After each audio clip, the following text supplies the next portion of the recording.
வணக்கம். பரபரப்பு மீடியா செய்திகளுக்காக நான் நிரோஷன். காசா பகுதியில் நடந்த போரின் போது இஸ்ரேல் மீதான பெரும்பாலான தாக்குதல்கள் பாலஸ்தீனிய ஹமாஸ் மற்றும் பாலஸ்தீனிய இஸ்லாமிய ஜிகாத் உட்பட பாலஸ்தீனிய இயக்கங்களிடமிருந்தும் லெபனான் எல்லையில் உள்ள ஈரானிய ஆதரவு ஹெஸ்போல்லா படைகளிடமிருந்தும் வந்தவை. ஈரானிய ஆதரவு ஹவுதிகளின் கவனம் முழுவதும் வர்த்தக கப்பல்கள் மீதுதான். ஆனால் போர் ஆரம்பித்ததிலிருந்து ஈரானிய ஆதரவு ஈராக்கிய ஷியா பிரிவு ஆயுத இயக்கங்கள் அதிக எண்ணிக்கையிலான தாக்குதல்களை நடத்தவில்லை. எப்போதாவது ஓரிரு தாக்குதல்களை நடத்தினார்கள். அவையும் மிகச்சிறிய அளவிலான தாக்குதல்கள் தான். அதிலிருந்து ஈரான் இஸ்ரேலை தாக்கி ஈராக்கிய ஷியா பிரிவு ஆயுத இயக்கங்களை காட்சிக்குள் இறக்கவில்லை என்பது புரிந்து கொள்ளப்பட்டது. ஆனால் இப்போது ஈரான் தமது வியூகத்தை மாற்றிக் கொண்டுள்ளது. தமது ஆதரவு ஈராக்கிய ஷியா பிரிவு ஆயுத இயக்கங்களை இஸ்ரேலை தாக்குமாறு உத்தரவிட்டுள்ளது. கடந்த ஒரு வாரத்தில் மட்டும் ஈரானிய ஆதரவு ஈராக்கிய ஷியா பிரிவு ஆயுத இயக்கங்கள் சுமார் 28 தாக்குதல்களை நடத்தியுள்ளதாக இஸ்ரேலிய பாதுகாப்பு படை IDF தெரிவித்துள்ளது. கடந்த 3 மாதங்களில் ஈராக்கிய ஷியா பிரிவு ஆயுத இயக்கங்கள் இஸ்ரேல் மீதான 19 தாக்குதல்களுக்கு மட்டுமே பொறுப்பேற்றுள்ள நிலையில் வாரம் ஒன்றுக்கு 1 அல்லது 2 தாக்குதல்கள் என்ற வீதத்தில் தான் அவை இருந்தன. அந்த எண்ணிக்கையை விட ஒரு வாரத்தில் 28 தாக்குதல்கள் என்ற எண்ணிக்கை கணிசமாக அதிகமானது. ஈரான் மத்திய கிழக்கு முழுவதும் தனது எல்லையை நீடிக்க தமது ஆதரவு ஷியா பிரிவு இயக்கங்களை பயன்படுத்தும் வியூகத்தை வைத்துள்ளது. மத்திய கிழக்கில் ஆதிக்கம் செலுத்தும் சன்னி பிரிவு அரபு நாடுகளின் செல்வாக்கை அளித்து ஷியா பிரிவினரின் செல்வாக்கை அச்சத்தின் மூலம் ஏற்படுத்தும் ஒரு வலையமைப்பு தான் இந்த ஷியா பிரிவு இயக்கங்கள். கடந்த காலத்தில் சவுதி அரேபியா, ஐக்கிய அரபு அமீரகம் உட்பட சன்னி அரபு நாடுகளில் தாக்குதல் நடத்த ஷியா பிரிவு இயக்கங்களை பயன்படுத்தி ஓரளவு வெற்றி கண்டது ஈரான். அதன் காரணமாகவே சன்னி பிரிவு அரபு நாடுகள் சில இஸ்ரேலுடன் ஆபிரகாம் ஒப்பந்தத்தில் நல்லிணக்க ஒப்பந்தம் செய்து கொண்டன. அதே நேரத்தில் ஷியா பிரிவினரை தாக்கிய சன்னி பெரும்பான்மை பாகிஸ்தான் மீது நேரடி தாக்குதலை நடத்தவும் தயங்கவில்லை ஈரான். அந்த காரணத்திற்காக வளர்க்கப்பட்ட ஈராக்கிய இயக்கங்களைத்தான் இப்போது இஸ்ரேல் மீதான தாக்குதல்களில் திருப்பி விட்டுள்ளது ஈரான். இந்த தாக்குதல்கள் ஹமாஸ், ஹெஸ்போல்லா மற்றும் பிற ஈரானிய ஆதரவு இயக்கங்களால் நடத்தப்பட்ட தாக்குதல்களைப் போலவே இஸ்ரேலால் இடைமறைக்கப்படுகின்றன அல்லது வழியில் தோல்வி அடைகின்றன என்கிறது IDF. மிக சமீப கால தாக்குதல் நேற்று வியாழக்கிழமை அதிகாலை நிகழ்ந்தது.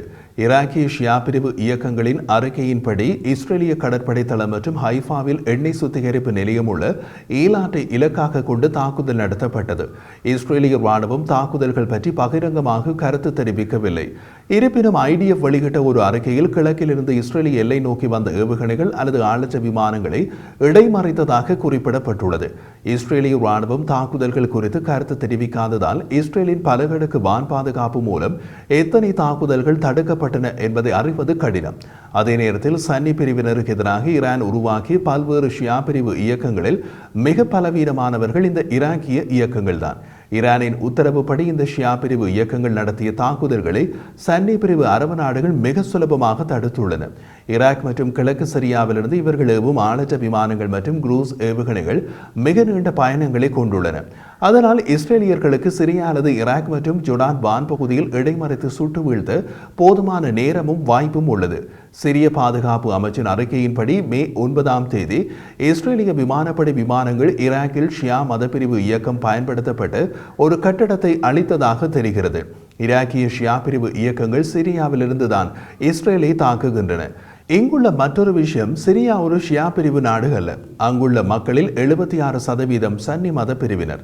சன்னி பிரிவினரில் அரபு லீக்கில் இருந்து வெளியேற்றப்பட்டிருந்த ஷியா இப்போது அரபு லீக்கில் இணைக்கப்பட்டுள்ளது. அதனால் அவர்கள் ஷியா பிரிவு ஈரானின் நடவடிக்கைகளில் மிக கவனமாக இருப்பார்கள். ஈரானிய தேர்வு ஈராக்கிய ஷியா பிரிவு கூட்டணி பல ஆயுத இயக்கங்களால் ஆனது.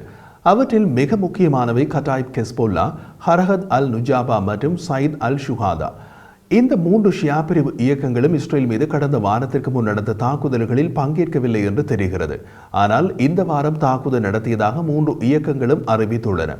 ஈரானிய ஆதரவு ஈராக்கிய ஷியா பிரிவு இயக்கம் ஹட்டாயிப் ஹெஸ்போல்லாவின் மூத்த உறுப்பினர் ஒரு பேட்டியில் ஈராக் மற்றும் சிரியாவில் இருந்து தமது குழுவின் ஆளற்ற விமானங்கள் மற்றும் அல் அர்ஹாப் ஏவுகணை சில நேரம் மட்டுமே தங்கள் இலக்குகளை தாக்கும் என்று கூறியுள்ளார். அதிலிருந்து இவர்களது செயற்பாட்டு திறன் சற்றே குறைந்தது என்பது தெளிவாகிறது. இஸ்ரேலிய ராக்கெட்களை இடைமறிக்க முடியும். அவை அனுப்பும் உண்மை சிக்னல்களை நாம் கண்டறிய நீண்ட காலம் எடுக்கிறது. விரைவில் அவற்றை வீழ்த்துவோம் என்று அவர் கூறினார். இஸ்ரேல் மீதான அனைத்து தாக்குதல்களின் பின்னணியிலும் ஈராக்கிய ஷியா பிரிவு இயக்கங்களால் ஏவப்பட்ட எண்ணிக்கை ஒப்பீட்டளவில் குறைவாகவே உள்ளது. அவை இன்னமும் சீர்குலைந்து வருகின்றன என்று வாஷிங்டனில் உள்ள மூலோபாய மற்றும் சர்வதேச ஆய்வுகளுக்கான மையத்தின் ஏவுகணை பாதுகாப்பு திட்டத்தின் துணை இயக்குனர் ஷான் ஷேக் கூறினார். அவர் மேலும் தெரிவித்த போது, இது நிச்சயமாக துன்புறுத்தல் தான், மேலும் இது அதிகரிக்கும் அச்சுறுத்தலை முன்வைக்கிறது. யாரையாவது காயப்படுத்தினாலோ அல்லது கொன்றாலோ அது நிச்சயமாக ஒரு போரில் போய் முடியும். பின்னர் என்ன நடக்கும் என்று உங்களுக்கோ எங்களுக்கோ தெரியாது என்றார் அவர்.